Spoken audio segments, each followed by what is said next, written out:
Right now, somewhere, someone's phone just buzzed.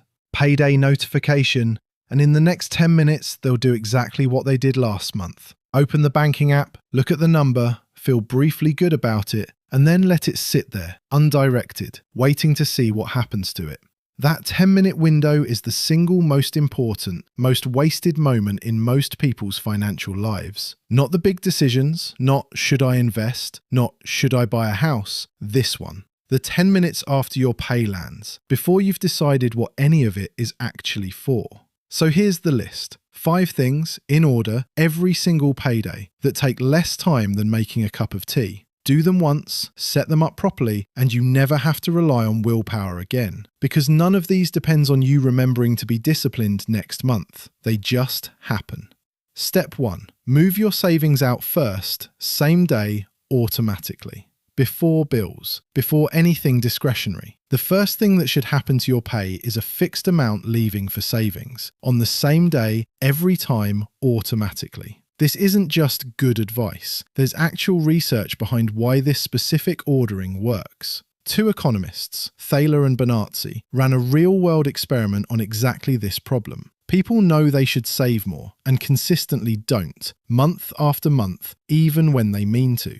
So instead of asking people to decide every single payday, they built a system where people committed once, up front, and the decision happened automatically from then on. The results were significant. 78% of people offered the automatic version took it, and of the people who did, their savings rates nearly quadrupled over about 2 years, from 3.5% of income to around 13 or 14%, without a single extra decision being made after the first. That's the entire mechanism of this video in one study. Decide once, automate it. Stop relying on your future self to have more discipline than your current self does, because they won't. A standing order set up today, timed to land the same day as your pay, does more for your savings rate than a decade of good intentions. Check your bills are actually scheduled after payday.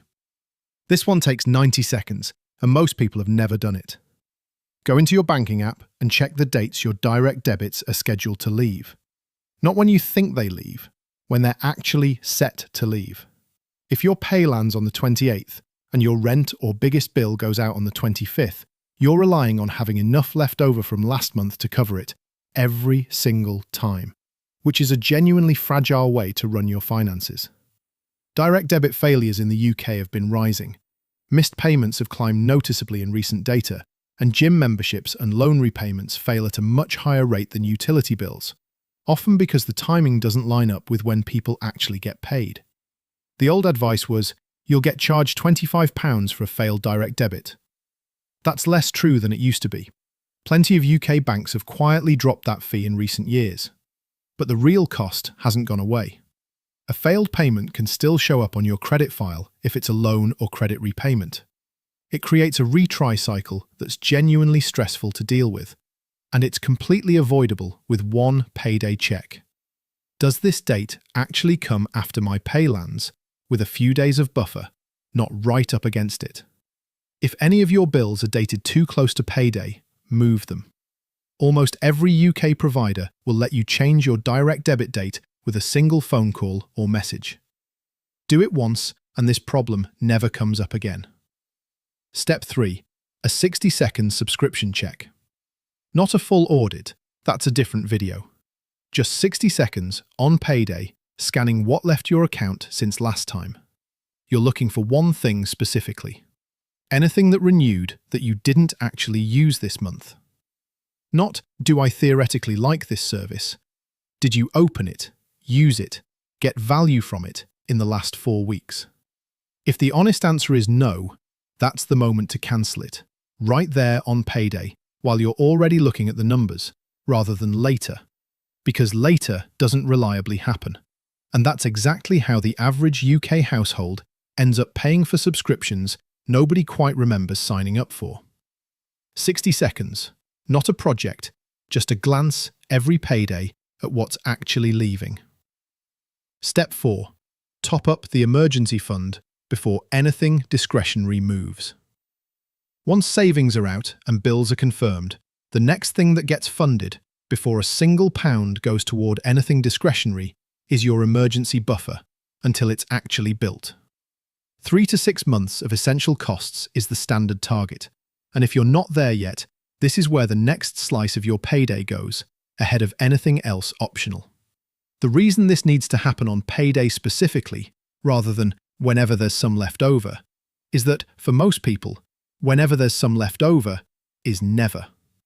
The buffer only gets built if it's treated as a bill you owe yourself, with the same non-negotiable priority as rent.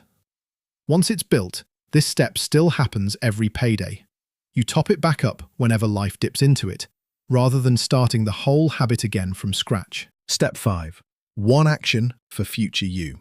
The last step is the one people skip because it doesn't feel urgent, which is exactly why it needs a fixed slot in the payday routine instead of being left to whenever I think about it. If you're employed in the UK, you're very likely on some form of auto-enrolment pension already. The current minimum is 8% of your qualifying earnings, split 5% from you and 3% from your employer. The payday action here isn't complicated. Once a quarter, on a payday you've picked in advance, actually look at the contribution rate and check whether you can nudge it up, even by 0.5%. Most schemes let you increase your own contribution with a 2-minute form. And because it's typically taken before tax, the actual cost to your take-home pay is smaller than the headline number suggests. You don't need to do this every payday. You need to do it on a specific, pre-decided payday every few months so it happens at all, rather than living in the account of future me will sort the pension out indefinitely, which is how most people's pension contributions stay at the legal minimum their entire working life. Quick recap, because the sequence is doing real work here. Savings out first, same day, automatic. Bills checked to land safely after payday, a 60-second subscription glance. Emergency fund topped up before anything discretionary. And a pre-scheduled check-in on your pension a few times a year. Notice what's not on this list. A specific number, a specific percentage, a specific savings target. That's deliberate. This isn't a video about how much to save. It's a video about what order things happen in and whether they happen automatically or depend on you remembering. The amounts are yours to decide based on your own numbers. The sequence is what protects you regardless of the amounts. You don't need more willpower on payday. You need fewer decisions on payday. Every one of these 5 things happens once. You set it up, you schedule it, you automate what can be automated. And after that, it's just how your money works. Not something you have to remember to be disciplined about every single month for the rest of your working life. Discipline runs out. Systems don't. The version of you that has this sorted isn't more disciplined than you are right now. They just made these 5 decisions once, properly, and then let the system do the remembering.